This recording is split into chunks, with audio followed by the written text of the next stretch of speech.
ദൈവനാമം മഹത്വപ്പെടുമാറാകട്ടെ. ഇന്ന് നമ്മൾ ഫ്രാൻസിസ് മാർപ്പാപ്പായുടെ ഒരു അനുസ്മരണ സമ്മേളനമാണ് ഇവിടെ സംഘടിപ്പിച്ചിരിക്കുന്നത്. എന്തുകൊണ്ടാണ് നമ്മൾ ഫ്രാൻസിസ് മാർപ്പാപ്പായുടെ അനുസ്മരണം ഇവിടെ സംഘടിപ്പിച്ചിരിക്കുന്നത് എന്ന് ചോദിച്ചാൽ, ലോകത്തിലെ കോടിക്കണക്കിന് ജനങ്ങൾക്ക് നേതൃത്വം നൽകുന്ന ഒരു രാജ്യത്തിന് തന്നെ ഭരണാധികാരി കൂടിയായിരിക്കുന്ന മാർപ്പാപ്പ, അദ്ദേഹത്തെക്കുറിച്ച് ഒരു സ്പെഷ്യൽ പതിപ്പാണ് വചനഘോഷണം പ്രസിദ്ധീകരിച്ചിരിക്കുന്നത്. വചനഘോഷണത്തിൻ്റെ അതിൻ്റെ ഹെഡ്ലൈൻ തന്നെ തയ്യാറാക്കിയിരിക്കുന്നത് പ്രൊഫസർ ഡോക്ടർ ജോസ് പാറക്കടവ് അവറുകളാണ്. അദ്ദേഹം പാർശ്വവൽക്കരിക്കപ്പെട്ടവരോടും അവഗണിക്കപ്പെട്ടവരോടും തള്ളപ്പെട്ടവരോടും ഒറ്റപ്പെട്ടവരോടും സമൂഹം പുറന്തള്ളിയവരോടും സമൂഹം അകറ്റി നിർത്തിയവരോടും സമൂഹം വേണ്ട എന്ന് പറഞ്ഞവരെയൊക്കെ ചേർത്ത് പിടിച്ച ഒരു വലിയ വ്യക്തിത്വത്തിൻ്റെ ഉടമയായിരുന്നു കാലം ചെയ്ത നിത്യതയിലേക്ക് പ്രവേശിച്ച ഫ്രാൻസിസ് മാർപ്പാപ്പ എന്ന് പറയുന്നത്. ഈശോയുടെ വഴിയെ സഞ്ചരിച്ച, യേശുക്രിസ്തുവിന്റെ പാത തിരഞ്ഞെടുത്ത വലിയ വ്യക്തിത്വത്തിന്റെ ഉടമ. യേശു എന്താണ് ചെയ്തത്? ഈ ലോകത്തിന് സൃഷ്ടാവായ യേശു തമ്പുരാൻ സ്വർഗീയ മഹിമകളെ വെടിഞ്ഞ് ഈ താണ ലോകത്തേക്ക് ഇറങ്ങി വന്നു. വേഷത്തിൽ മനുഷ്യനായി തീർന്നു. തന്നെത്താൻ താഴ്ത്തി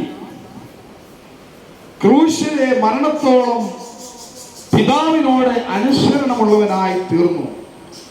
മനുഷ്യജാതിയുടെ പാപപരിഹാരത്തിന് വേണ്ടി ക്രൂശിൽ മരിച്ചു, അടക്കപ്പെട്ടു, മരണത്തെയും പാതാളത്തെയും പരാജയപ്പെടുത്തി മൂന്നാം ദിവസം ഉയർത്തെഴുന്നേറ്റു.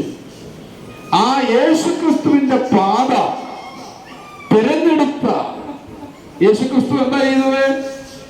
അവഗണിക്കപ്പെട്ടവരെ, സമൂഹം തള്ളിയവരെ, സമൂഹം ഒറ്റപ്പെടുത്തിയവരെ, സമൂഹം മാറ്റി നിർത്തിയവരെയൊക്കെ ചേർത്ത് നിർത്തുന്ന ഒരു വലിയ വ്യക്തിത്വ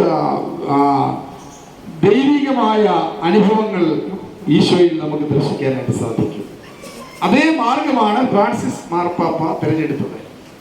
അത് ഇന്നത്തെ പട്ടക്കാരും മേൽപ്പട്ടക്കാരും സുവിശേഷകന്മാരും വലിയ പാസ്റ്റർമാരും സെൻട്രൽ പാസ്റ്റർമാരും ഒക്കെ തിരഞ്ഞെടുക്കേണ്ട പാതയാണ്.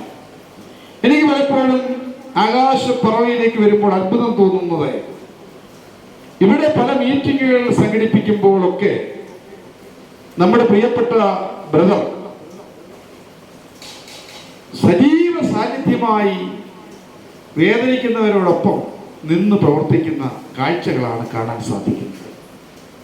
അദ്ദേഹത്തിന് കസേര വേണ്ട, അദ്ദേഹത്തിന് പേര് വേണ്ട, അദ്ദേഹത്തിന് പ്രശസ്തി വേണ്ട, അദ്ദേഹത്തിന് ഒന്നും വേണ്ട. അദ്ദേഹം എപ്പോഴും ഈശോയുടെ ശുശ്രൂഷയിൽ, യേശുക്രിസ്തുവിന്റെ ശുശ്രൂഷയിൽ നിറഞ്ഞു നിൽക്കുന്ന അനുഭവമാണ്. ഇന്ന് മുഖ്യ പ്രഭാഷണം നടത്തി നമ്മെ അനുഗ്രഹിപ്പാൻ കേരളത്തിൽ തന്നെ ഗാന്ധിയൻ എന്ന് വിശേഷിപ്പിക്കുന്ന professor doctor Jose Parakkadavu sir നമ്മുടെ നടുവിലുണ്ട്. ഇന്നത്തെ യോഗം ഉദ്ഘാടനം ചെയ്യാൻ വേണ്ടി ബഹുമാനപ്പെട്ട PJ കുര്യൻ സാർ വന്നുകൊണ്ടിരിക്കുകയാണ്. ഇന്ന് യോഗത്തെ ധന്യമാക്കുവാൻ വേണ്ടി നമ്മുടെ നടുവിൽ എത്തിച്ചേർന്നിരിക്കുന്നത് അഡ്വക്കേറ്റ് എബ്രഹാം മാത്യു പനച്ചുമൂട്ടിൽ അവറുകൾ ഇന്ന് നമ്മോടൊപ്പമുണ്ട്. അതുപോലെ തന്നെ ഏറ്റവും പ്രമുഖ ചാരിറ്റി പ്രവർത്തകനായ, പാവങ്ങൾക്ക് വേണ്ടി, സാധുക്കൾക്ക് വേണ്ടി, സാധാരണക്കാർക്ക് വേണ്ടി ജീവിതത്തിന്റെ നല്ല ശതമാന സമയങ്ങളിലും പ്രവർത്തിക്കുന്ന നമ്മുടെ തോമസ് മാമൻ പുത്തമ്പരയ്ക്കൽ ഇന്ന് നമ്മുടെ നടുവിലുണ്ട്. ശ്യാംകുട്ടി പാലക്കാമണ്ഡലിൽ നമ്മുടെ നടുവിലുണ്ട്. നമ്മുടെ ഈ മീഡിയയുടെയൊക്കെ ചുമതലയുള്ള ജെന്റിൽ ജിൻസാദ് അടക്കം നമ്മുടെ നടുവിലുണ്ട്. ഇവരുടെ എല്ലാം സാന്നിധ്യം നമുക്ക് അനുഗ്രഹമാണ്. ഇപ്പോൾ അടുത്ത പ്രോഗ്രാമിലേക്ക് നാം പ്രവേശിക്കുകയാണ്. മുഖ്യ സന്ദേശം പറയുവാൻ വേണ്ടി പ്രൊഫസർ ഡോക്ടർ ജോസ് പാറക്കടവ് അവരുകളെ നമുക്ക് കരങ്ങളടിച്ച് സ്വാഗതം ചെയ്യാം.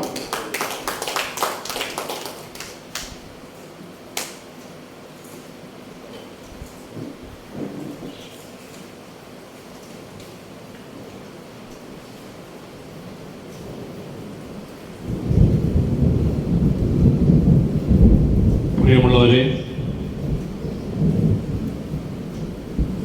തോമസ് കുട്ടി മാസ്റ്റർ നമ്മളിപ്പോഴിവിടെ എന്തിനാണ് സമ്മേളിച്ചിരിക്കുന്നത് എന്ന് വിശദീകരിക്കുകയുണ്ടായി.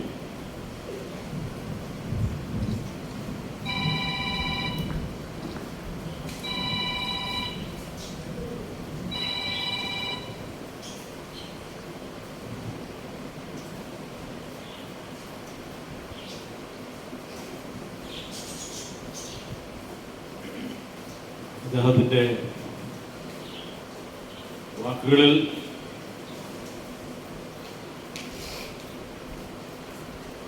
ഈ സ്ഥാപനത്തെയും ഇതിൻ്റെ സവിശേഷതയെയും കുറിച്ച് പരാമർശിക്കുകയുണ്ടായി. ഫ്രാൻസിസ് മാർപ്പാപ്പയെ നമ്മൾ അനുസ്മരിക്കുമ്പോൾ ഇത്തരത്തിലുള്ള ഒരു സ്ഥാപനത്തിൽ വെച്ച് അനുസ്മരിക്കാൻ സാധിക്കുന്നു എന്നുള്ളത് വളരെ അർത്ഥവത്താണ്. ക്രൈസ്തവ സഭകളുടെ ചരിത്രത്തിൽ എന്നും അനുസ്മരിക്കപ്പെടാൻ പോകുന്ന ഫ്രാൻസിസ് മാർപ്പാപ്പ എന്തുകൊണ്ടാണ് ഇത്തരത്തിൽ ചിരസ്മരണീയനായി തീർന്നത് എന്ന് തോമസ് ഭാഷ സൂചിപ്പിക്കും.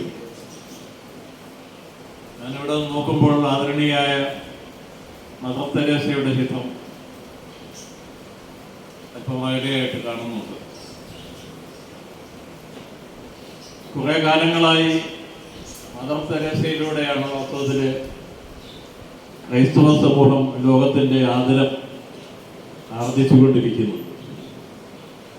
അഗതികളുടെ അമ്മ എന്ന് വിശേഷിക്കപ്പെടുന്ന മദർ തെരേസയുടെ ജീവിതം ആധുനിക കാലഘട്ടത്തിൽ യഥാർത്ഥ ക്രൈസ്തവീയത എന്താണ് എന്ന് ക്രൈസ്തവർക്കും ലോകത്തിനും ബോധ്യപ്പെടുത്തിയ ഒന്നാണ്.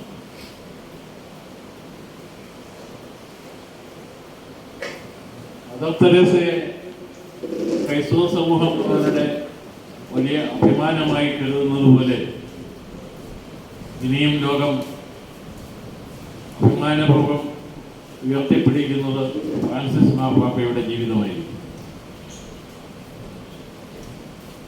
ആ ജീവിതം ഏറ്റവും അധികം ആദരിക്കപ്പെടുന്നത് അദ്ദേഹത്തിൻ്റെ ലാളിത്യം കൊണ്ടും കരുണ കൊണ്ടുമാണ്.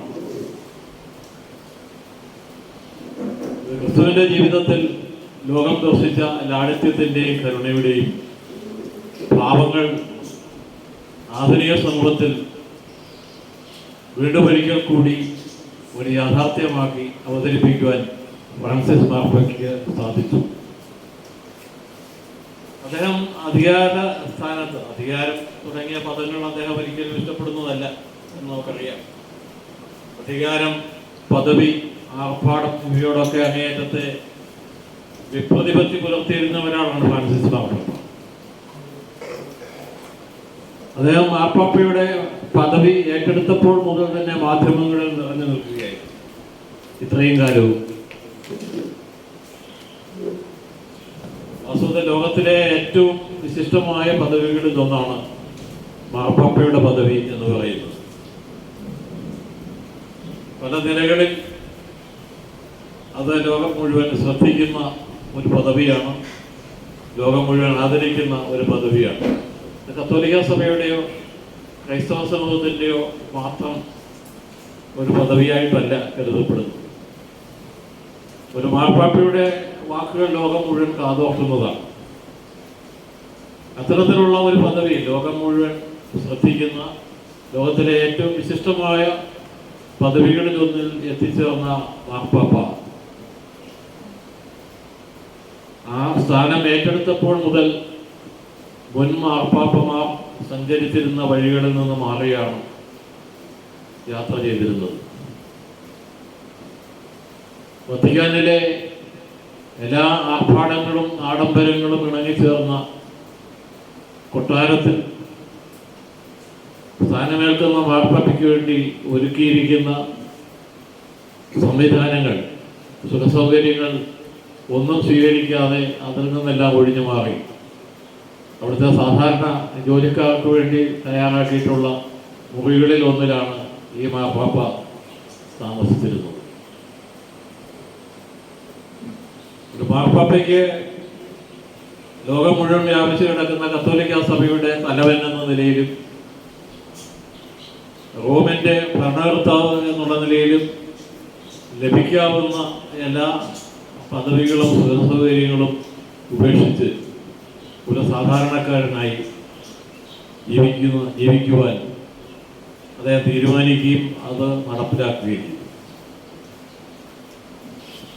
ആർഭാടങ്ങളിലല്ല, ലാളിത്യങ്ങളിലാണ്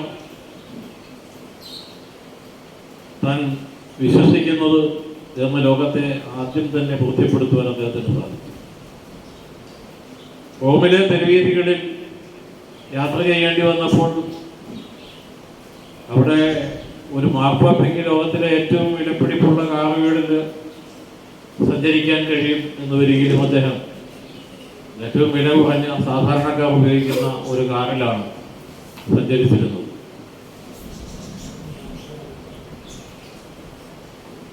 അദ്ദേഹം ജനങ്ങളുമായി സംവദിക്കുന്ന സന്ദർഭത്തിൽ വലിയ സെക്യൂരിറ്റി സംവിധാനങ്ങളൊക്കെ ഉണ്ട് എന്നൊരിക്കൽ പോലും ആ സെക്യൂരിറ്റി സംവിധാനങ്ങളെയൊക്കെ അവഗണിച്ചുകൊണ്ട് ആൾക്കൂട്ടത്തിനിടയിലേക്ക് ഇറങ്ങിച്ചെല്ലുകയും ആ ആൾക്കൂട്ടത്തിനിടയിൽ നിന്ന് തന്നെ രോഗികളും അവശരും അംഗവിഹീനരുമായ ആളുകളെ തെരഞ്ഞുപിടിച്ച് അവരെ തന്നോട് ചേർത്ത് പിടിക്കുകയും ചെയ്യുന്നതിൽ ശ്രദ്ധാലുവായിരുന്നു. ഏതാൾക്കൂട്ടത്തിലും ദൈന്യതയാർന്ന മുഖങ്ങൾ അദ്ദേഹം തിരിച്ചറിഞ്ഞിരുന്നു. കരുണ യാചിക്കുന്ന മുഖങ്ങൾ പെട്ടെന്ന് തിരിച്ചറിയുകയും അവരെ അടുത്തേക്ക് വിളിപ്പിക്കുകയോ അല്ലെങ്കിൽ അവരുടെ അടുത്തേക്ക് ചെല്ലുകയോ ചെയ്ത് അവരോട് തൻ്റെ സ്നേഹം പ്രകടിപ്പിക്കുവാൻ അദ്ദേഹം ശ്രദ്ധിച്ചിരുന്നു.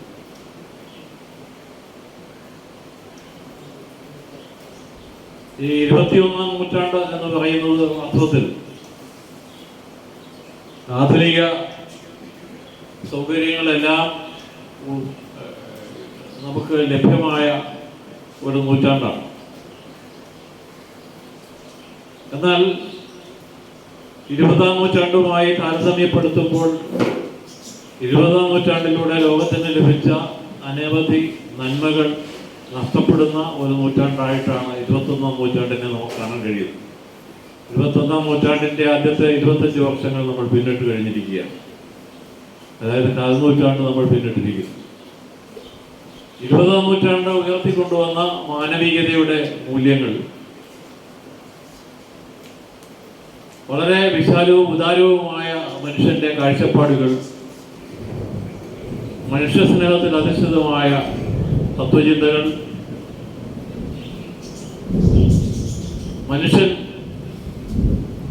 എത്ര സുന്ദരമായ പദം എന്നൊക്കെയുള്ള പ്രയോഗങ്ങൾ പ്രചാരത്തിൽ വന്ന ആ കാലഘട്ടത്തിൽ നിന്ന് ഭിന്നമായി മനുഷ്യൻ വീണ്ടും പഴയ തിന്മകളിലേക്ക് തിരിച്ചു പോകുന്ന ഒരു നൂറ്റാണ്ടായിട്ടാണ് 21-ാം നൂറ്റാണ്ടിനെ നമുക്ക് കാണാൻ കഴിയുന്നത്.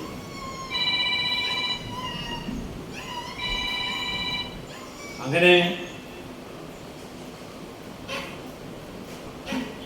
വളരെ കാലം കൊണ്ട് മനുഷ്യൻ ആർജിച്ച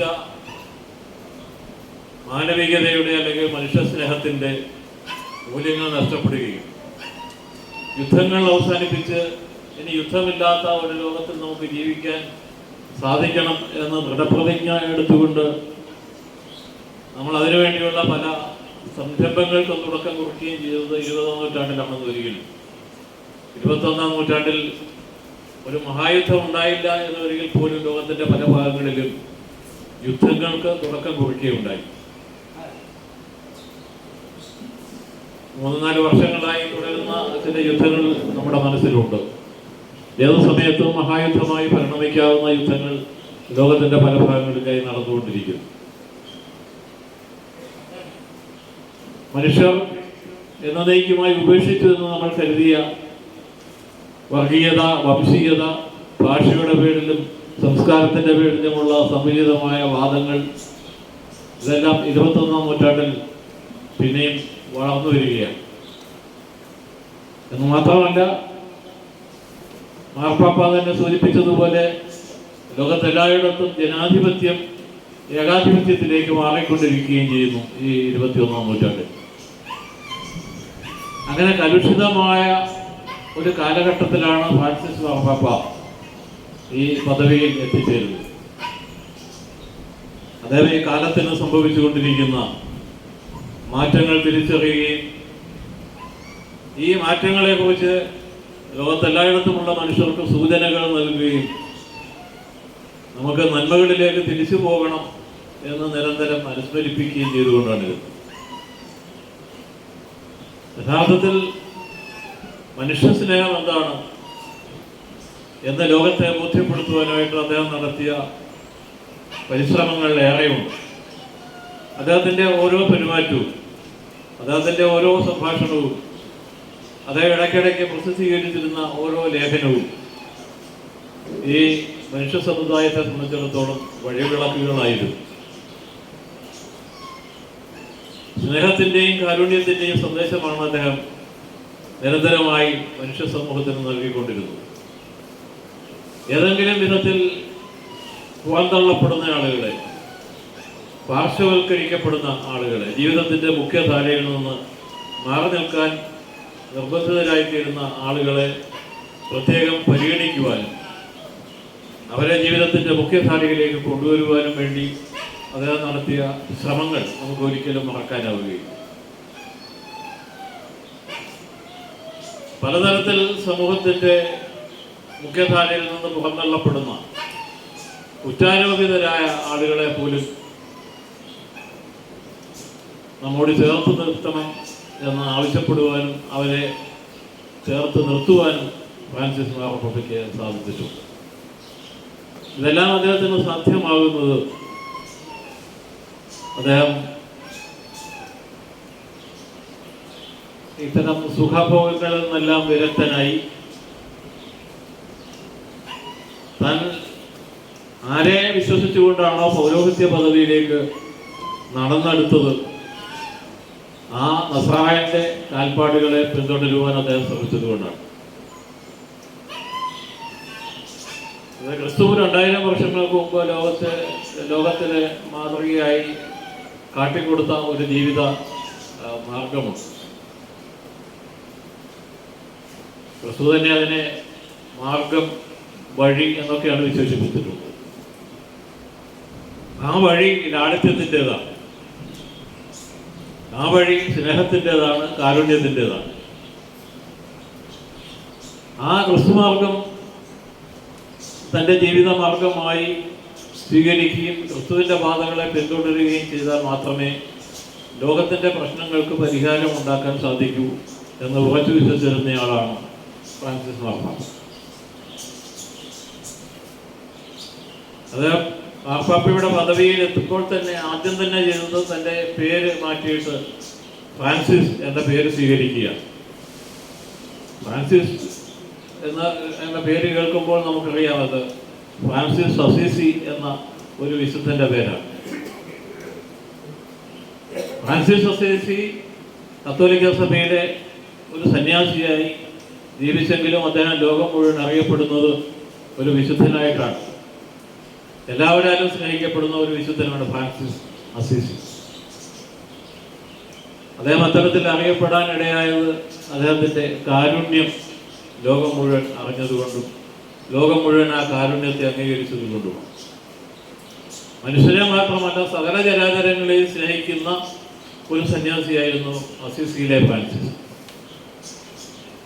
അദ്ദേഹത്തിന് പക്ഷിമൃഗാദികളോട് സംസാരിക്കാൻ പോലും കഴിവുണ്ടായിരുന്നു എന്നാണ് പറയപ്പെടുന്നത്. അതൊരു കെട്ടുകഥയല്ല, ആ കാലത്ത് ജീവിച്ചിരുന്ന ആളുകൾക്കൊക്കെ ബോധ്യം വന്നിട്ടുള്ളത്. പലപ്പോഴും അദ്ദേഹം പറയുന്നത് പക്ഷികളും മൃഗങ്ങളും ഒക്കെ അനുസരിച്ചിരുന്നതിൻ്റെ അനുഭവങ്ങൾ ധാരാളമാണ്. കാരണം അദ്ദേഹം അത്രയ്ക്ക് ഈ പ്രപഞ്ചത്തെ സ്നേഹിച്ചിരുന്നു, പ്രകൃതിയെ സ്നേഹിച്ചിരുന്നു. പ്രകൃതിയെയും മനുഷ്യനെയും ഒരുപോലെ സ്നേഹിക്കാൻ കഴിഞ്ഞിരുന്ന, പ്രകൃതിക്കും മനുഷ്യനും വേണ്ടി ജീവിതം സമർപ്പിച്ച ഒരു പുണ്യവാളനായിരുന്നു അസീസിയിലെ ഫ്രാൻസിസ്. അപ്പം നമ്മുടെ ഫ്രാൻസിസ് മാർപ്പാപ്പ പോപ്പിൻ്റെ സ്ഥാനം ഔദ്യോഗികമായി ഏറ്റെടുക്കുമ്പോൾ ഈ അസീസിയിലെ ഫ്രാൻസിസിൻ്റെ പേരാണ് സ്വീകരിച്ചത്. തൻ്റെ ഔദ്യോഗിക നാമമായിട്ട് അദ്ദേഹം ആ പേര് സ്വീകരിച്ചു. അപ്പോൾ അത് തന്നെ ലോകത്തിന് ഒരു അടയാളമായിരുന്നു. ഈ പുതിയ മാർപ്പാപ്പ ഏത് വഴിയെയാണ് സഞ്ചരിക്കാൻ പോകുന്നത് എന്നതിൻ്റെ അടയാളമായിരുന്നു ഈ പേരുമാറ്റം. അത്തരത്തിൽ സ്നേഹത്തിൻ്റെ ഒരു ആൾരൂപമായി തൻ്റെ ഈ സമുന്നതമായ പദവിയെ ഉപയോഗപ്പെടുത്തിക്കൊണ്ട് ലോകത്തിന് ഒരു പുതിയ സന്ദേശം നൽകാനാണ് ഫ്രാൻസിസ് മാർപ്പാപ്പ ശ്രമിച്ചത്. എത്രയോ കാലങ്ങളിലൂടെ മനുഷ്യർ വളർത്തിക്കൊണ്ടുവന്ന മാനവികതയുടെ സന്ദേശങ്ങൾ ഈ 21-ാം നൂറ്റാണ്ടിൽ മനുഷ്യന് നഷ്ടപ്പെടുന്നു എന്ന് തിരിച്ചറിഞ്ഞുകൊണ്ട് ആ പഴയ നന്മകളിലേക്ക് തിരിച്ചു പോകുവാനായി ഫ്രാൻസിസ് മാർപ്പാപ്പ തൻ്റെ ജീവിതം ഒരു മാതൃകയായി മനുഷ്യർക്ക് മുമ്പിൽ സമർപ്പിക്കുകയാണ്. ആധുനിക ലോകം അഭിമുഖീകരിക്കുന്ന ഏറ്റവും വലിയ പ്രതിസന്ധി എന്ന് പറയുന്നത് ഇപ്പോൾ ഈ പരിസ്ഥിതിയുടെ തകർച്ചയാണ്. കാലാവസ്ഥയിലുണ്ടായിരിക്കുന്ന മാറ്റങ്ങൾ, ആഗോള താപനം, ഇതൊക്കെ ഏറ്റവും വലിയ ഭീഷണിയായി മനുഷ്യ സമൂഹത്തിൻ്റെ മുഴുവൻ മുമ്പിൽ ഇങ്ങനെ നിലയുയർത്തി നിൽക്കുകയാണ്.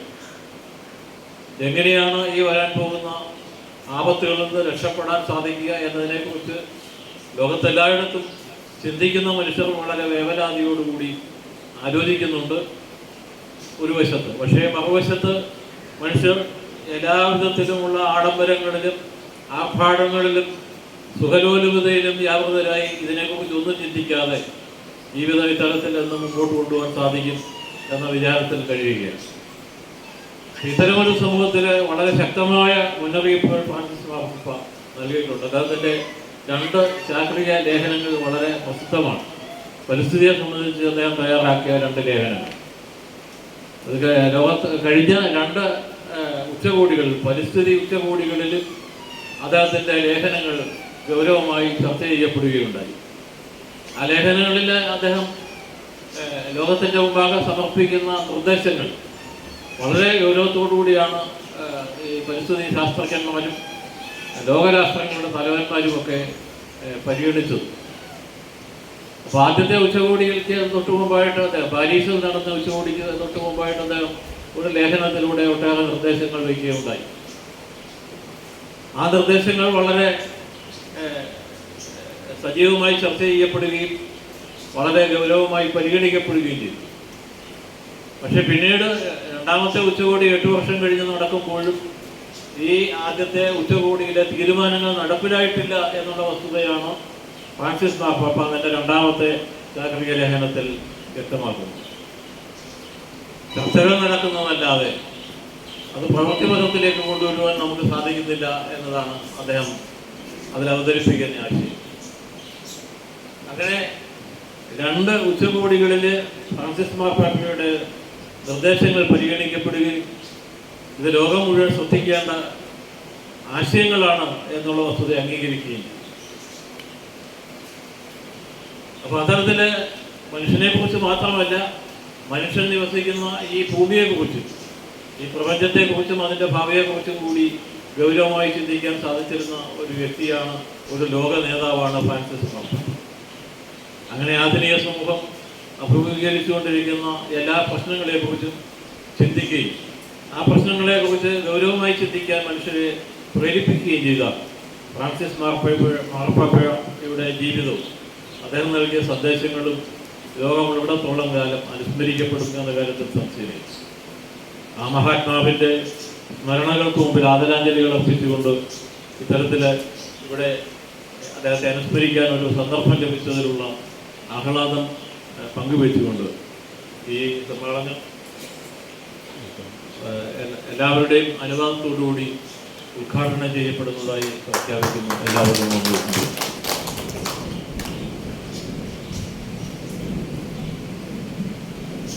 പ്രിയപ്പെട്ടവരെ, എത്ര മനോഹരമായ ഒരു അനുഗ്രഹീതമായ സന്ദേശമായിരുന്നു പ്രിയപ്പെട്ട ഡോക്ടർ ജോസ് പാറക്കടവിൽ നിന്ന് കേട്ടത്. തുടർന്ന്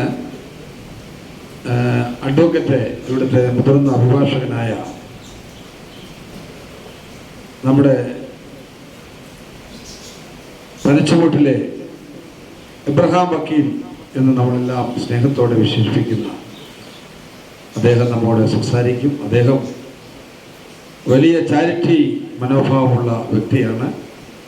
അദ്ദേഹത്തെ ക്ഷണിക്കുന്നു. ഈ സമ്മേളനത്തിലെ അധ്യക്ഷൻ ഏറ്റവും ബഹുമാനായ തോമസ് കുട്ടി ജോസ് പാസ്റ്റർ, ഈ സമ്മേളനം ഉദ്ഘാടനം ചെയ്ത doctor Jose Parakkadavil, advocate K Jayavarma, Shri Thomas Mammen, Samutty പാലിക്കാവിള, മറ്റ് സഹോദരി സഹോദരന്മാരെ, നാം ലോകമെമ്പാടും ആദരിക്കുകയും ശ്രദ്ധയോടുകൂടി വാക്കുകൾ കേൾക്കുകയും ചെയ്തിരുന്ന ഒരു മഹാ വ്യക്തിത്വത്തിൻ്റെ അനുസ്മരണം കൊണ്ടാടുന്ന ഒരു ദിവസമാവും. കാലാകാലങ്ങളിൽ നമ്മുടെ ലോകത്തിൽ, ദേശത്ത്, രാജ്യത്തൊക്കെ നിരവധി അധികാര കേന്ദ്രങ്ങൾ ഉണ്ടായിട്ടുണ്ട്, പ്രധാനമന്ത്രിമാരുണ്ടായിട്ടുണ്ട്, ധനാഢ്യന്മാരുണ്ടായിട്ടുണ്ട്, വിവിധ രംഗങ്ങളിലുള്ള ആളുകൾ. എന്നാൽ ഇവിടെ ജോസാറിവിടെ സൂചിപ്പിച്ച പോലെ ജീവിതം കൊണ്ട് താഴ്മയും വിനയവും ഏറ്റുവാങ്ങുകയും അത് ജീവിക്കുകയും ഉന്നതങ്ങൾ നിൽക്കുമ്പോൾ സാധാരണക്കാർക്ക് വേണ്ടി നിൽപ്പാൻ കഴിഞ്ഞു. അദ്ദേഹത്തിന് ദൈവം നൽകിയ ആയുസ്സും ശ്രേഷ്ഠമായ ആയുസ്, ദൈർഘ്യം ഒക്കെ ദൈവനാമ മഹത്വത്തിനായി ഉപയോഗിപ്പാൻ കഴിയും. ദൈവത്തെ സ്നേഹിക്കുന്നവൻ, ദൈവത്തിൻ്റെ സ്വന്തം സാദൃശ്യത്തിൽ സൃഷ്ടിച്ച മനുഷ്യനെ സൃഷ്ടിക്കുവാൻ, സ്നേഹിപ്പാൻ, കരുതുവാൻ, അവനോടൊപ്പം ഞങ്ങൾ കൂടുണ്ട് എന്ന് പറയുവാൻ പ്രതിജ്ഞാബദ്ധമാകും. ദൈവത്തെ സ്നേഹിക്കുന്നവൻ തൻ്റെ സ്വന്തം സഹോദരനെ സ്നേഹിക്കാതിരിക്കുന്നത് ദൈവ നിന്ദയ്ക്കും ദൈവവചനത്തിന് വിരുദ്ധമാകും. എന്നാൽ ഈ സമൂഹത്തിൽ എല്ലാ ഔന്നത്യങ്ങളിലുള്ള ആളുകൾ വത്തിക്കാനിലെത്ത് അഭ്യുദയനായ പോപ്പിനെ കാണുവാനും വണങ്ങുവാനും വരുമ്പോഴും അദ്ദേഹം ഒരു സാധാരണ മനുഷ്യനെ പോലെ സാധാരണക്കാർക്ക് വേണ്ടി ജീവിച്ച ഒരു വ്യക്തിത്വം. ആർഭാടങ്ങളില്ലാതെ, ഉടയാളുകളില്ലാതെ സാധാരണക്കാർക്ക് വേണ്ടി അവരോടൊപ്പം അവരുടെ ജീവിതശൈലി ജീവിക്കുകയും അവരുടെ ഭക്ഷണപാനീയങ്ങൾ കഴിപ്പാനും എന്നും എവിടെ ചടിച്ചമർത്തപ്പെട്ട സമൂഹത്തിന് വേണ്ടി പറയുവാൻ കഴിഞ്ഞ ഒരു വ്യക്തിത്വമാകും. അപ്പോൾ നമുക്ക് ദൈവം നൽകുന്ന ആയുസ് ഏറ്റവും ശ്രേഷ്ഠകരമായി പൂർത്തീകരിപ്പാൻ കഴിയണം. വളരെ അത്യപൂർവമായിട്ടാകുന്നു ഇത്തരം സ്വഭാവശ്രേഷ്ഠയുള്ള വ്യത്യസ്ത സ്വഭാവ നിൽക്കുന്ന മഹാ അധ്യക്ഷന്മാരാണെങ്കിലും സാമൂഹിക അധ്യക്ഷന്മാരാണെങ്കിലും ഒക്കെ സ്ഥാനികളിൽ എത്തുവാൻ കഴിയുന്നത്. അപ്പോൾ അദ്ദേഹം നൽകിയ ആ വലിയ കരുതൽ, അദ്ദേഹത്തിൻ്റെ സാധാരണക്കാരോടുള്ള ഇടപെടൽ, അതുതന്നെയായിരുന്നു അദ്ദേഹത്തിൻ്റെ സന്ദേശം. ഈ വരും കാലഘട്ടങ്ങളിൽ ഫ്രാൻസിസ് മാർപ്പാപ്പ ആയിരക്കണക്കിന് ആളുകൾ, ലക്ഷക്കണക്കിന് ആളുകൾ കൂടി എന്നും ജീവിപ്പാൻ കഴിയും. നിത്യസ്മരണ നൽകി നിത്യമായി നമുക്ക് നിത്യ വഴിയുടെ വഴി താരകനായി മാറിയ, മാർഗദർശിയായി മാറിയ ഫ്രാൻസിസ് മാർപ്പാപ്പയുടെ ദേഹയോഗത്തിൽ ദുഃഖിക്കുന്ന എല്ലാവരോടൊപ്പം ദുഃഖിക്കുന്നു. അദ്ദേഹത്തിൻ്റെ വഴികൾ, അദ്ദേഹത്തിൻ്റെ ആശയങ്ങൾ, ആദർശങ്ങൾ സമൂഹത്തിനെന്തും ഒരു പ്രചോദനവും വഴികാട്ടിയുമായി തീരട്ടെ എന്ന് പ്രാർത്ഥിച്ചുകൊണ്ട് വാക്ലോസം. ഇപ്പോൾ പ്രിയപ്പെട്ട മാമച്ചായൻ ഒരു മനോഹരമായ പാട്ട് നമുക്കെല്ലാവർക്കും വേണ്ടി പാടുന്നതായിരിക്കും.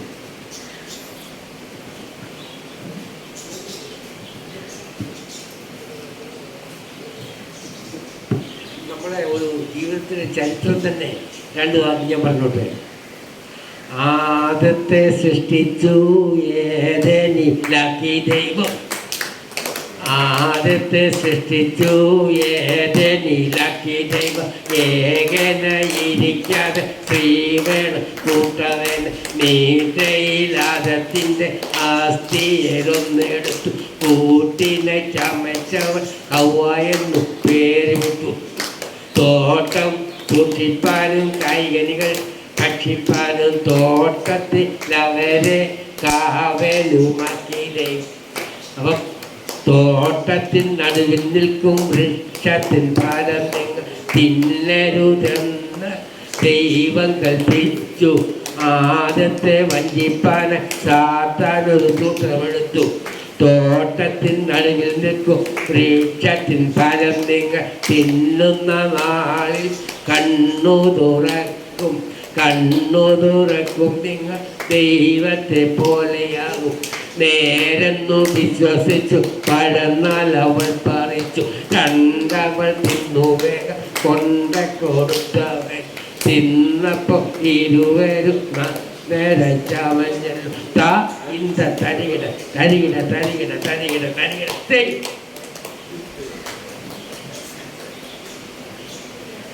അഡ്വക്കേറ്റ് ജയവർമ്മ സാറിന്റെ നിർബന്ധം മാമച്ചാന്റെ പാട്ട് കേൾക്കാൻ വർമാജിക്ക് ഭയങ്കര താല്പര്യമാണ്.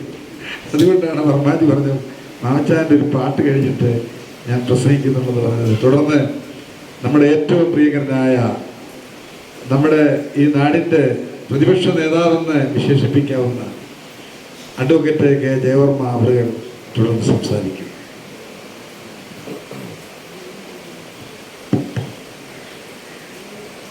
അധ്യക്ഷൻ, ഏറ്റവും പ്രിയപ്പെട്ട തോമസ് പാസ്റ്റർ, ഈ അനുസ്മരണ സമ്മേളനം ഔപചാരികമായി ഉദ്ഘാടനം ചെയ്ത Thuruthikkad bishop Abraham memorial college BM കോളേജിൻ്റെ മുൻ പ്രിൻസിപ്പൽ, ഗാന്ധിയൻ കൂടിയായ എൻ്റെ പഞ്ചായത്തിനെ എൻ്റെ ഏറ്റവും ഗുരുതുല്യം സ്നേഹിക്കുന്ന ഡോക്ടർ ജോസ് പാറക്കടവിൽ, ലോയേഴ്സ് കോൺഗ്രസിൻ്റെ ജില്ലാ പ്രസിഡന്റും എൻ്റെ പ്രിയപ്പെട്ട സ്നേഹിതനുമായ അഡ്വക്കേറ്റ് എബ്രഹാം മാത്യു വലിച്ചോട്ടി മാവച്ചായൻ, അതോടൊപ്പം തന്നെ നമ്മുടെ പാലക്കാവുണ്ട് നമ്മുടെ പ്രിയപ്പെട്ട ബ്രദർ സാമ്പുട്ടിയെ, ഞങ്ങളെല്ലാം ഈ സ്ഥിരം നടീനടന്മാരെ പോലെ ജോസാറെ ഞങ്ങൾ ഈ വേദികളിലുള്ളവരാണ്. വൃത്തികാരുടെ ഒരു അംഗം പോലാണ് ഞങ്ങളൊക്കെ ഇപ്പോഴും. കാര്യം തോമസ് പാസ്റ്ററോട് ഞാൻ ചോദിച്ചു, നമുക്ക് വേദി മാറ്റണമെന്ന് ചോദിക്കുമ്പോൾ ഇല്ലില്ല ബ്രദറെ പടങ്ങുമെന്നാണ്. അപ്പം ബ്രദറും ഈ ബ്രദറും തമ്മിലുള്ള ബന്ധം അത്ര അഭേദ്യമാണ്. കൂടാതെ നിങ്ങളുമായിട്ടുള്ള ബന്ധം സത്യത്തിൽ നമ്മൾ ഈ വരുന്ന സെമിനാറുകളും ചർച്ചകളും ഒക്കെ ഉദ്ദേശിക്കുന്നത് ഇവിടുത്തെ പ്രധാനപ്പെട്ട ആളുകളുമായി നമുക്ക് കാണാൻ ഒരു അവസരം ഒരുക്കുകയാണ്, അല്ലേ സാധിക്കും? അവറ്റാന് തന്നെ ഞങ്ങളൊക്കെ ഇവിടെ എത്തുന്നത് ആർക്ക് വേണ്ടിയാണ്? നിങ്ങളെയൊക്കെ കാണാനും അതോടൊപ്പം തന്നെ സമ്പാദിക്കുവാനും. ഒരു ഏത് അന്തരീക്ഷത്തെയും എപ്പോഴും ദുർഘടമായി മാറുമ്പോൾ അതിനെ ഓടിയെത്തി സഹായിക്കുന്നവരാണ് തോമസ് പാസ്റ്റർ ഓരോ വിഷയാവതരണവുമായി എത്തുന്നത്. ഞാൻ കഴിഞ്ഞ ദിവസം രാജു അബ്രഹാം തന്നെ ഫേസ്ബുക്കിൽ പോസ്റ്റ് ചെയ്തിരുന്നു, 3ാം ലോകമഹായുദ്ധത്തിൻ്റെ സാധ്യതകൾ ഒരു വലിയ വിഷയമാണ്. ഞാനും കൊച്ചുമക്കളൊന്നും അത്രയൊന്നും പ്രതീക്ഷിക്കാത്ത റേഞ്ചിലായിപ്പോയി അതിൻ്റെ ആ ചർച്ച പുറം ലോകത്തിലേക്ക് പോയി. കാര്യം അന്ന് ഈ കാശ്മീർ തീവ്രവാദികളുടെ ആക്രമണം വന്നിട്ടില്ല. കാശ്മീർ തീവ്രവാദികൾ നമ്മുടെ ഇന്ത്യ പ്രവിശ്യയിൽ കയറി കാശ്മീരിൽ വന്ന് 26 സഹോദരന്മാരെ വെടിയുതിർത്ത് കൊല്ലുന്ന ഒരു കാര്യത്തിന് മുമ്പാണെന്ന് ആലോചിച്ചോണം ഇവിടെ പാസ്റ്ററിൻ്റെ ഒരു വിഷയാവതരണം ഉണ്ടായത്. അപ്പം എന്തുമാത്രം കാര്യങ്ങളെ മുൻകൂട്ടി കണ്ടുകൊണ്ടാണ് പാസ്റ്ററുടെ കാഴ്ചപ്പാട് പോകുന്നതെന്ന് ദീർഘദൃഷ്ടിയോടുകൂടി കാര്യങ്ങൾ കണ്ടുകൊണ്ടിരിക്കുകയാണ്. ദീർഘദൃഷ്ടിയോട് കാണാൻ എല്ലാവർക്കും പറ്റില്ല. അത് അതിനൊരു പ്രത്യേകമായ ദൈവ അനുഗ്രഹം ഉണ്ടാകണം. അത് തോമസ് പാസ്റ്റർക്ക് ഉണ്ട് എന്നാണ് ഞാൻ വിശ്വസിക്കുന്നത്. നമ്മൾ നിസ്സാരമായിട്ട് കാണുന്ന കാര്യങ്ങളല്ല. ഇനിയും അതിലൊരു വളരെ മാറ്റങ്ങൾ ഉണ്ടാകാൻ പോവുകയാണ് എന്ന കാര്യത്തിൽ സംശയം. ഞാനിത് പറയുന്നത് മെയ് മാസം 2-ാം തീയതി പറയുന്നത് അന്വർത്ഥമാകും എന്ന കാര്യത്തിൽ തർക്കമില്ല. അദ്ദേഹത്തിന് പല കാഴ്ചപ്പാടുകളുണ്ട്. ആ കാഴ്ചപ്പാടുകളുടെ ഘട്ടത്തിൽ വരുമ്പോൾ ഓരോ വിഷയവും വരുന്നു. അതിനെ കാലിക പ്രസക്തമാക്കി നമ്മുടെ പുറം ലോകത്തിലേക്ക് എത്തിക്കുന്നു.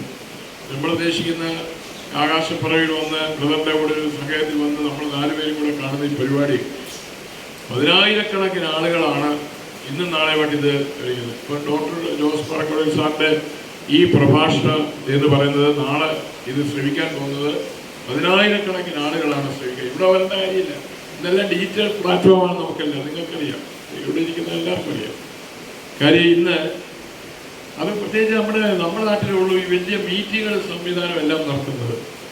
എല്ലാവരും ഇപ്പം കുറച്ചുകൂടെ മോഡേണൈസ് ചെയ്തിട്ട് എല്ലാം ചാനലിൽ കൂടാണ് പ്രഭാഷണ പരമ്പരകൾ നിൽക്കുക. കാര്യം എല്ലാവരും തിരക്കുള്ളവരാണ്.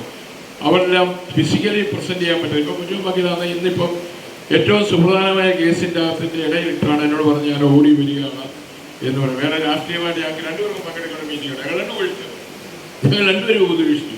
സംയുക്ത ബ്ലോക്ക് കമ്മിറ്റി റാന്നിയിൽ പെരുമ്പുഴ ബ്ലോക്ക് ഓഫീസ് നടക്കുന്നിടത്താണ് ഞങ്ങൾ ഇവിടെ വരുന്നത്. കാര്യം എന്താ, അവിടെ കൂടുന്ന 100 പേരെക്കാൾ കൂടുതൽ കാര്യങ്ങൾ ഞങ്ങളെപ്പോലുള്ളവർക്ക് മനസ്സിലാക്കാൻ കഴിയുന്ന ഇവിടെ നമ്മൾ സംവേദിക്കുന്ന വിഷയങ്ങളും അതുമായി ബന്ധപ്പെട്ടാണ്.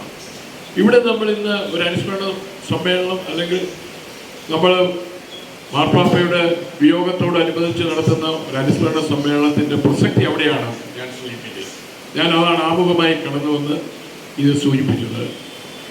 നമ്മുടെ ഫ്രാൻസിസ് മാർപ്പാപ്പയുടെ വിയോഗത്തിൽ അനേകായിരങ്ങളല്ല 10,000-കണക്കിന് ലോകരാജ്യങ്ങളെല്ലാം തന്നെ ദുഃഖം ആദരാഞ്ജലികൾ അർപ്പിച്ചുകൊണ്ട് അവർ യോഗങ്ങളായും പ്രാർത്ഥനയായും ഒക്കെ നടത്തിയിട്ടുണ്ട്. അതോടൊപ്പമാണ് നമ്മളും ഓരോ ജില്ല, എനിക്ക് തോന്നുന്നത് പത്തനംതിട്ട ജില്ലയിൽ ഇത്തരം സമ്മേളനം നടത്തുന്നത് വചനവർഷം പത്രാധിപർ നടത്തുന്ന നമ്മുടെ ഈ പരിപാടിയാണ് എന്ന കാര്യത്തിൽ യാതൊരു സംശയമില്ല. അതുകൊണ്ട് തന്നെ ഈ പരിപാടിക്ക് ഗൗരവമുണ്ട്, അതിൻ്റേതായ മാനമുണ്ട്, അതിൻ്റെതായ ഒരു സത്യസന്ധമായ ഒരു കാഴ്ചപ്പാടുണ്ട് എന്ന കാര്യത്തിൽ തർക്കമില്ല. ഇവിടെ ജോസാർ സൂചിപ്പിച്ചു, മാർപ്പാപ്പയെ നമ്മൾ കാണുന്നത് ലാളിത്യത്തിൻ്റെ പ്രതീകാത്മകമായിട്ടാണ്, അടയാളമായിട്ടാണ്.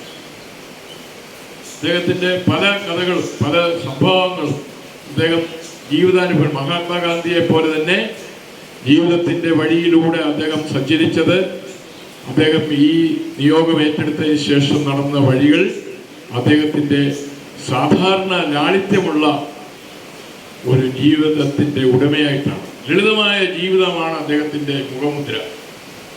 അദ്ദേഹം വാക്കുകളിൽ പറയുന്നതല്ല, ജീവിതത്തിൻ്റെ അന്ത്യം വരെ അത് കാത്തു സൂക്ഷിച്ചു. ഒരു ഘട്ടത്തിൽ അദ്ദേഹം വെന്റിലേറ്ററിൽ വന്ന് കിടന്ന്, നിങ്ങൾക്കറിയാം, മരണത്തെ അതിജീവിച്ചാണ് തിരിച്ചു വരുന്നത്. അതും ഒരു നിയോഗമായി ഞാൻ മനസ്സിലാക്കുന്നിടത്തോളൂ. മാർപ്പാപ്പ രോഗഗ്രസ്തനായി കിടന്ന് കുറേ നാളുകൾക്ക് ശേഷം അദ്ദേഹത്തെ വീണ്ടും പുറത്തേക്ക് രോഗവിമുക്തമാക്കി ഡോക്ടർമാർ പൊക്കോളാൻ പുറത്തേക്ക് വിട്ടിട്ടാണ് പെട്ടെന്ന് അദ്ദേഹത്തിന് ഭയങ്കര അദ്ദേഹത്തിന് ചില കാര്യങ്ങൾ കൂടി തീർക്കാനുണ്ട് എന്ന് അദ്ദേഹം തീരുമാനിച്ചു കാണും. കാര്യം വെന്റിലേറ്ററിൽ അദ്ദേഹത്തിന് 0 ഓക്സിജൻ ലെവലിൽ നിന്നെടുത്ത് അദ്ദേഹം ഓൾമോസ്റ്റ് അദ്ദേഹം ഡിക്ലെയർഡ് ആയിരുന്നു, ഡെത്ത് ഡിക്ലെയർഡ് ആയിരുന്നു ആ ഘട്ടത്തിൽ. ഇല്ലേ കുഞ്ഞുമോനെ? നമ്മളെല്ലാം അന്ന് അദ്ദേഹം മരിച്ചു എന്ന് ധരിച്ച അവസരത്തിലാണ് അദ്ദേഹം ജീവിതം തിരിച്ചു വന്നുകൊണ്ട് പുറത്തു വന്ന് അദ്ദേഹം നമ്മളെയൊക്കെ വീണ്ടും, അല്ലെങ്കിൽ അവിടെ അദ്ദേഹത്തെ കാണാൻ ചെല്ലുന്ന ഭക്തർക്ക്, വിശ്വാസികൾക്ക് അദ്ദേഹം തുറന്നു കൊടുത്തു അദ്ദേഹത്തിൻ്റെ വാക്കുകൾ. അതിൻ്റെ അർത്ഥം എന്താണ്? അത് നിയോഗമാണ്. ദൈവനിയോഗമായിരുന്നു ആ ഒരു ഇടവേളയിൽ അദ്ദേഹത്തിന് വീണ്ടും വന്ന് അദ്ദേഹത്തിന് വിശ്വാസികളെ ദർശിക്കുവാനും വിശ്വാസികൾക്ക് അദ്ദേഹത്തെ കാണുവാനുള്ള അവസരം ഒരുക്കിക്കൊടുത്തു. അതെനിക്ക് വന്ന് മറ്റൊരു മാർപ്പാപ്പയ്ക്ക് കഴിയാത്ത ഒരു ദൈവീകമായ ഒരു അനുഗ്രഹം ഫ്രാൻസിസ് മാർപ്പാപ്പയ്ക്ക് കൈവന്നു. അതാണ് ഞാൻ അദ്ദേഹത്തിൽ കണ്ട മരണത്തോടുകൂടി അദ്ദേഹം നമ്മളെ വിട്ടുപോയപ്പോഴും നമുക്ക് കാണാൻ കഴിഞ്ഞ സംഭവം. ഫ്രാൻസിസ് മാർപ്പാപ്പയെ സംബന്ധിച്ചിടത്തോളം അദ്ദേഹത്തിൻ്റെ ദൗത്യം, അദ്ദേഹം നൽകിയ സന്ദേശങ്ങൾ ഒക്കെ നമുക്ക് വരും തലമുറയ്ക്ക് ഇനിയും കൂടുതൽ ഉത്തേജനമാകും എന്ന കാര്യത്തിൽ സംശയമില്ല. കാര്യം കാലത്തിനനുസരിച്ചുകൊണ്ട് മുന്നോട്ട് പോകാൻ, ചുവടുകൾ മനസ്സിലാക്കിക്കൊണ്ട് മുന്നോട്ട് പോകാൻ അദ്ദേഹത്തിന് വാക്കുകൾക്കും പ്രവർത്തനവും കൊണ്ടും തമ്മിൽ എപ്പോഴും ഒരു സമസമമായി.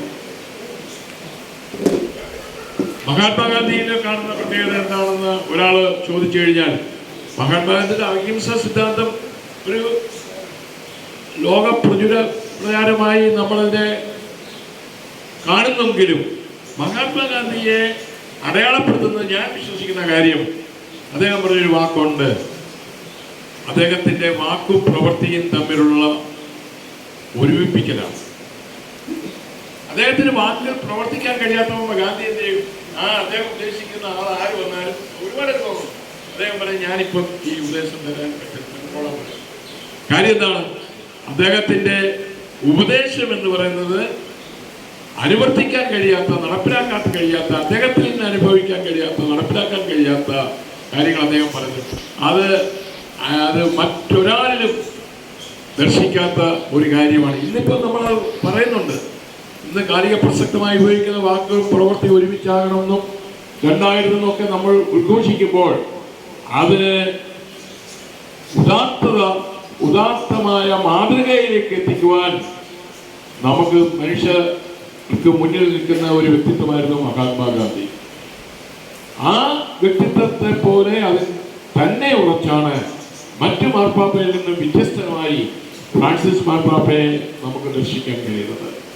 അദ്ദേഹം വിഭാവനം ചെയ്യുന്ന കാര്യങ്ങൾ, അദ്ദേഹം പറയുന്ന കാര്യങ്ങൾ അദ്ദേഹത്തിൻ്റെ ഒരു സഭയുടെ കാര്യത്തിലാണെന്ന് ഞാൻ വിശ്വസിച്ചിട്ടുണ്ട്. അദ്ദേഹം പ്രധാന കത്തോലിക്ക സഭയുമായിട്ട് ബന്ധപ്പെട്ട വിഷയങ്ങളൊന്നും അല്ല, ഒരിക്കലുമല്ല. അദ്ദേഹത്തിന്റെ സ്ഥാനാരോഹണം തൊട്ട് അദ്ദേഹത്തിന്റെ അവസാന നാളുകൾ വരെയുള്ള അദ്ദേഹത്തിന്റെ പ്രവർത്തന മാനദണ്ഡങ്ങൾ പരിശോധിച്ചാൽ ലോകരാജ്യങ്ങൾക്ക് അദ്ദേഹം കൊടുത്തിരുന്ന സന്ദേശം എന്താണ്?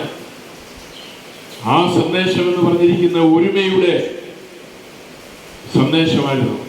അദ്ദേഹം യുദ്ധത്തെ ഒരിക്കലും, ബഹളത്തെ, സംഘർഷത്തെ ഒരിക്കലും അദ്ദേഹത്തെ സ്നേഹിക്കുക, അദ്ദേഹത്തെ മുന്നിൽ അന്യമായിരുന്നു. അദ്ദേഹത്തിന്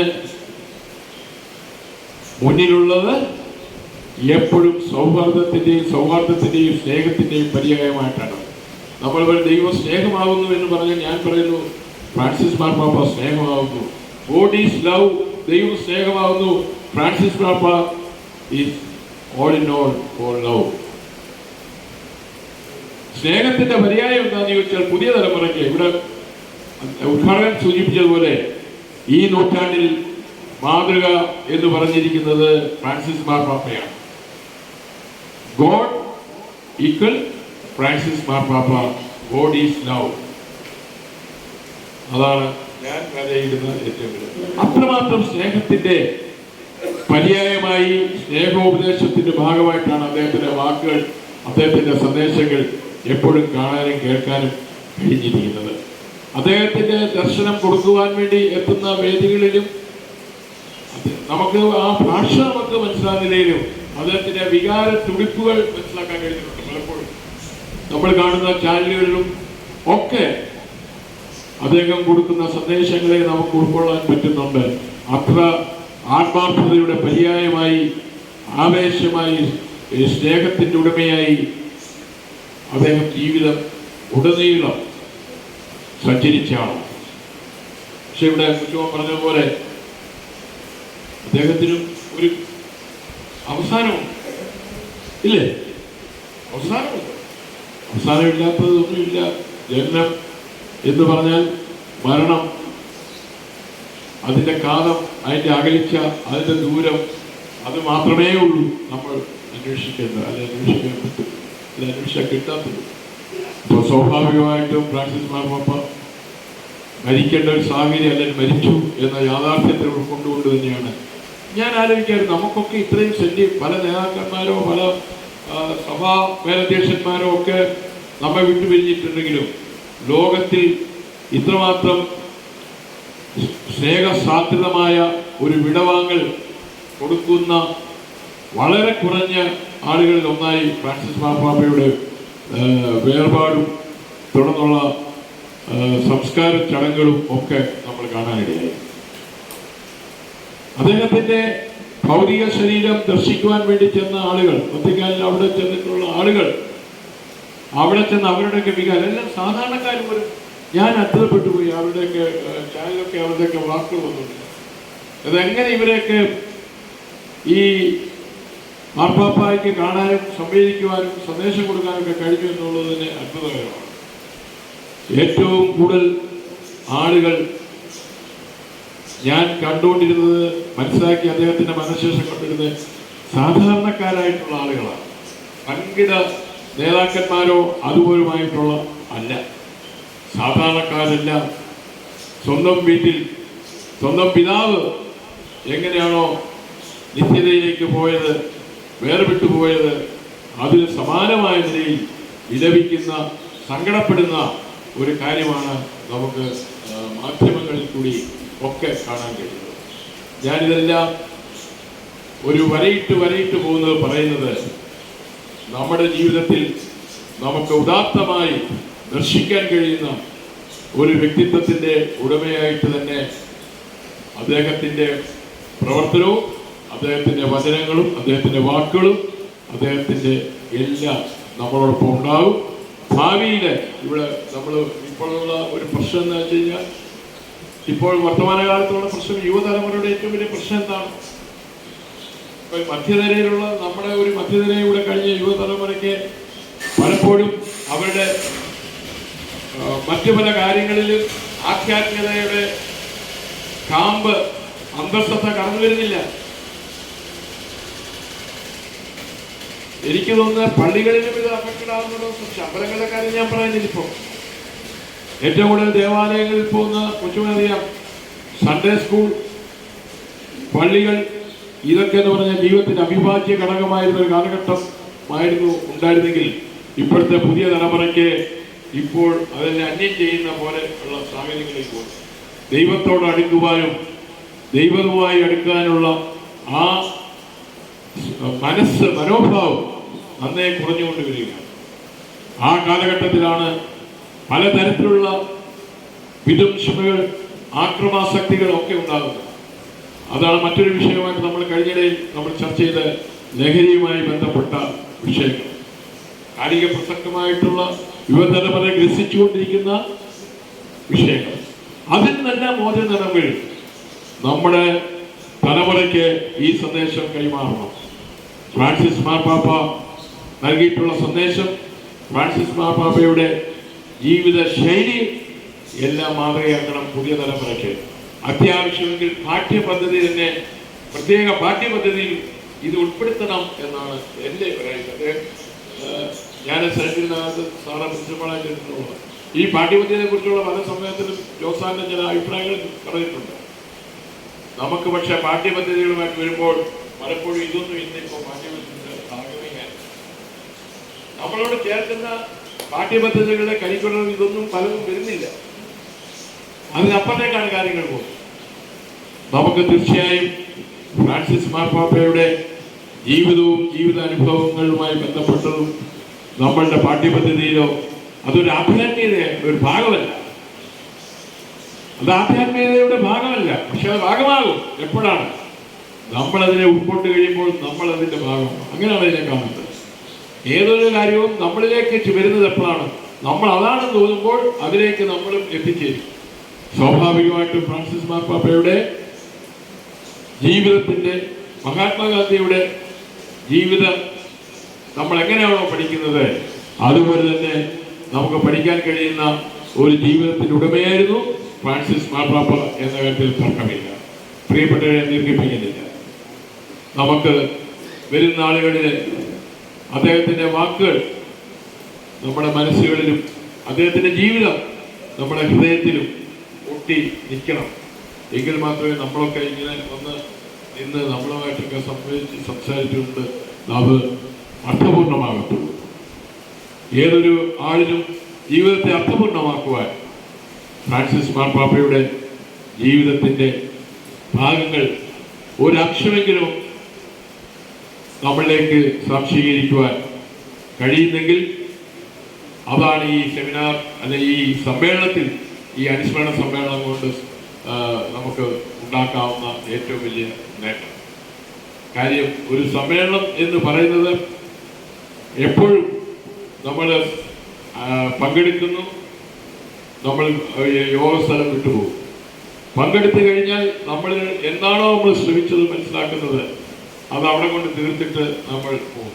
ജനഗണമന ചൊല്ലി പോകും, ഇല്ലേ? പിന്നെ നമ്മളതിനെ ചിന്തിക്കും. നമ്മളെ സംബന്ധിച്ചുള്ളൂ, നമ്മൾ ഈ അനുസ്മരണ സമ്മേളനം, ഫ്രാൻസിസ് മാർപ്പാപ്പയുടെ ഈ സമ്മേളനം നമ്മുടെ ജീവിതത്തിൻ്റെ ഭാഗമാക്കുവാൻ മുന്നോട്ടുള്ള പ്രയാണത്തിൽ എത്രമാത്രം നമുക്കിലേക്ക് ചേരാൻ കഴിയുന്നോ അത്രമാത്രം നമുക്ക് വിജയിക്കുവാൻ കഴിയും. അതിനുള്ള എല്ലാ ദൈവ അനുഗ്രഹങ്ങളും നിങ്ങൾക്കും എനിക്കും നമുക്കും ഇവിടെ ഇരിക്കുന്നവർക്കെല്ലാം ചൊരിയട്ടെ. അതിന് ദൈവത്തിൻ്റെ അനുഗ്രഹം ഉണ്ടാകട്ടെ എന്ന പ്രാർത്ഥനയോടുകൂടി ഫ്രാൻസിസ് മാർപ്പാപ്പ ഇവിടെ ഈ വിയോഗത്തിലുള്ള എല്ലാ ദുഃഖവും ഞാനിവിടെ രേഖപ്പെടുത്തുന്നു.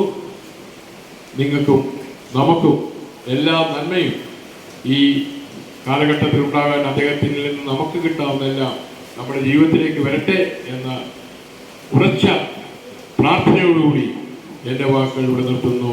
ദൈവം നമ്മെ അനുഗ്രഹിക്കുമാറാകട്ടെ.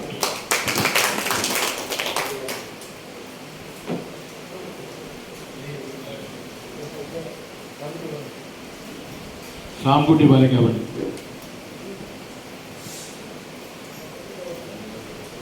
ഫ്രാൻസിസ് മാർപ്പാപ്പയുടെ അനുസ്മരണ സമ്മേളനത്തിൻ്റെ അധ്യക്ഷൻ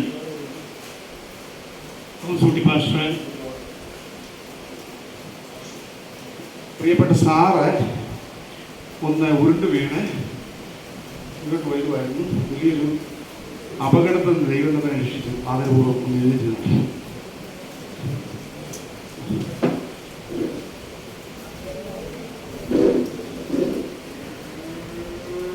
നമുക്കെല്ലാവരും ഒന്ന് ആദരപൂർവ്വം പ്രിയപ്പെട്ട കുര്യൻ സാറിനെ, പരിശുദ്ധ